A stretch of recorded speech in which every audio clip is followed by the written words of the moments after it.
প্রথমে পুরস্কৃত, পরে তিরস্কৃত। মাসখানেক আগে কলকাতা পুলিশের পুরস্কার প্রদান অনুষ্ঠানে বিশেষ বিভাগের এই সার্জেন্ট কুসুম কুমার দ্বিবেদীর হাতেই পদক তুলে দিয়েছিলেন মুখ্যমন্ত্রী মমতা বন্দ্যোপাধ্যায়।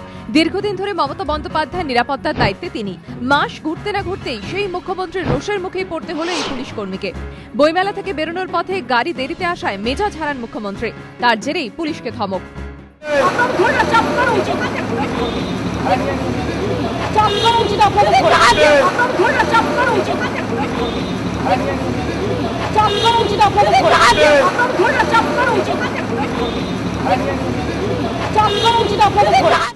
পুলিশ কর্মীকে মুখ্যমন্ত্রীর ধমকের তীব্র সমালোচনা করে রাজ্য মানবাধিকার কমিশনে অভিযোগ দায়ের করল এপিডিআর। সংগঠনের বিবাদী বাগ শাখার তরফে ইমেল ও ফ্যাক্স মারফত অভিযোগ দায়ের করা হয়। এপিডিআর এর দাবি, মুখ্যমন্ত্রী প্রকাশ্যে একজন সরকারি আধিকারিককে ওই ভাষায় ধমক দিয়ে তার সামাজিক সম্মানহানি করেছেন, যা মানবাধিকার লঙ্ঘনেরই শামিল।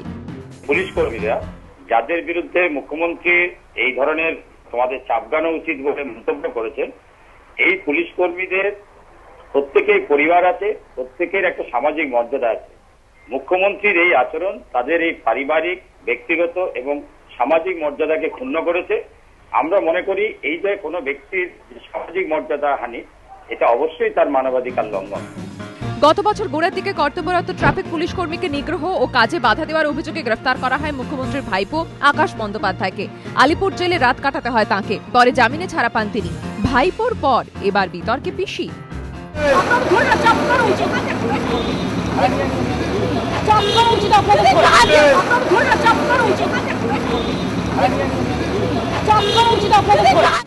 প্রশ্ন উঠছে, প্রকাশ্যে এই ভাষায় যদি পুলিশকে ধমকান খোদ রাজ্যের প্রশাসনিক প্রধান, তাহলে কোথায় দাঁড়ায় বাহিনীর মনোবল?